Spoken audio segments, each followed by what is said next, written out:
Hey guys, this video is different from ones I usually do.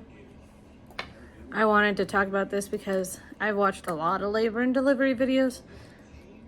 I've had 2 kids, so I've gone through 2 different types of stories, but I watched hundreds and hundreds of labor and delivery videos, and there's just some things that they never talked about.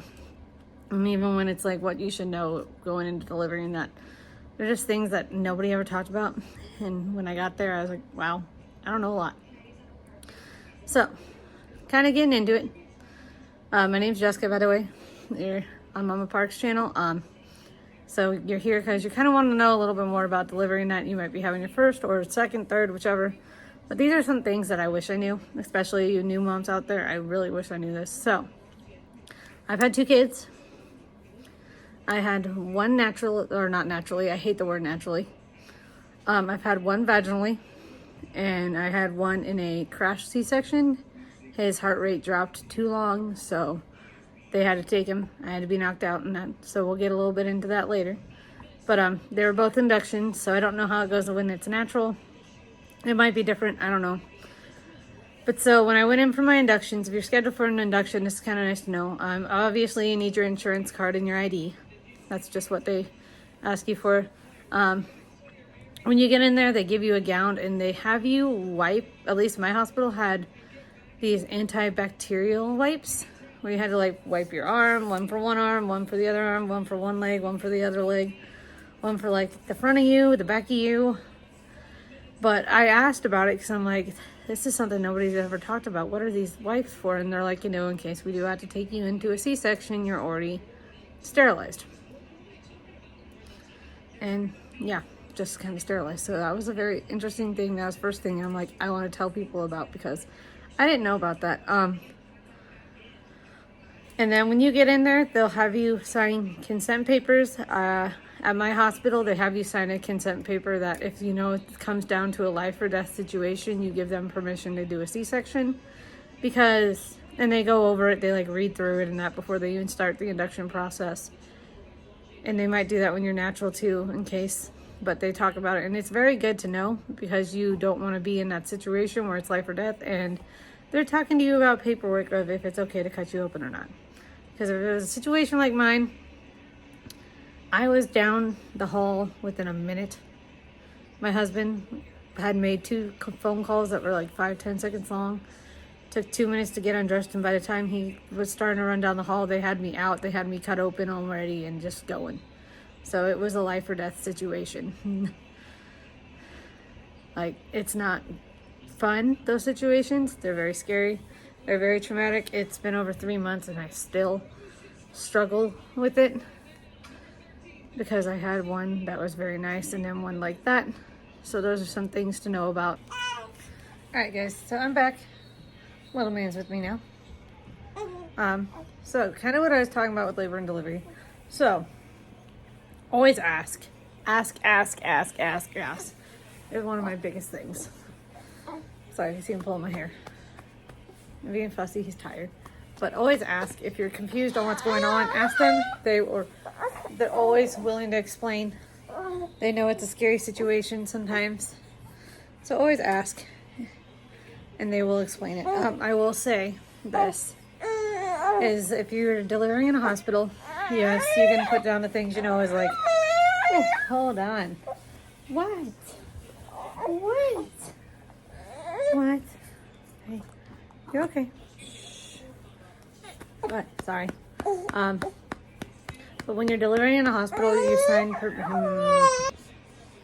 okay, the cure-all, the feeding. So these are some things for after. Use the nursery if they have one.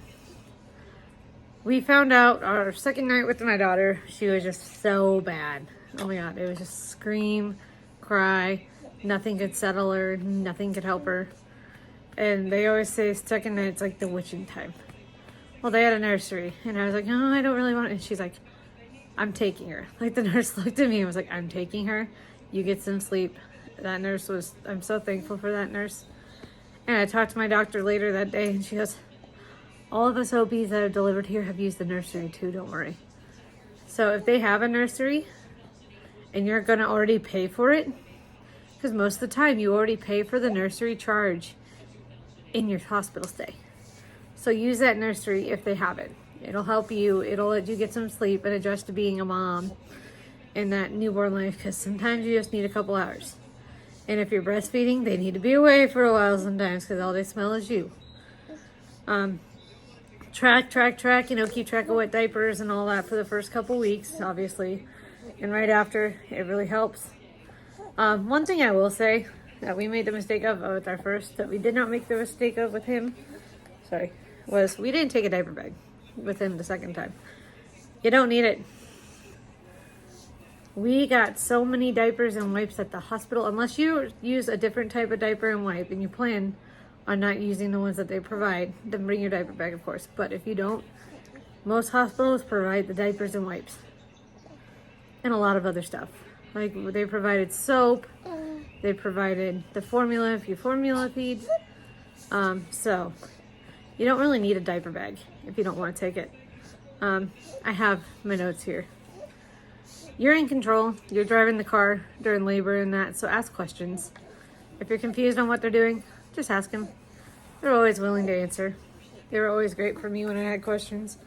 I would just ask them, and they'd be like, oh yeah, blah, blah, blah, blah, blah, blah. So, last but not least, Hi guys, I'm at work. One thing I wanted to add to the video before I post it is take a shower.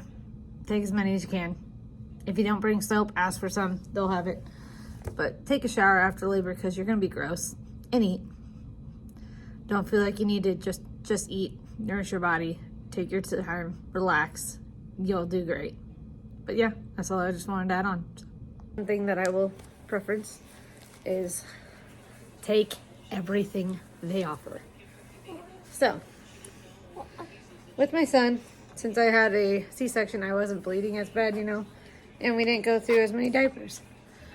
So I wasn't going to take a bunch of stuff, I had some stuff at home. And the nurse looked at me and goes, we're just going to throw it away. They were just going to throw away a perfectly good pack of pads, the mesh panties. I think we left a pack of wipes that we hadn't even opened yet. We were thinking about it, but after she said they're literally going to have to throw it away, I took everything. Like, they put a pack of diapers in your room and they don't open it, they have to throw it away. Like, they can't use it on other people. At least that's what my nurse told me. It might be different in different hospitals, but yeah, they would have to throw it away. So take everything that the free they offer, because they're just gonna have to throw it away. And I think that's so bad. But that's just their policies. You don't know what people put in there and that. Oh, and if you trying to go natural is perfect. If you want to, go ahead. I tried, but I had Pitocin, and those Pitocin contractions are a mother effer. Let me tell you that. I was in so much pain that I tried to tough it out for a couple hours, and then I was like, when they started getting closer and closer, I couldn't handle it. So, if you can't tough it out, you don't have to tough it out. Don't feel like you lose something if you don't tough it out. Just do what you do. Listen to your body. If you need that medication to help you, take it. If you don't, then don't.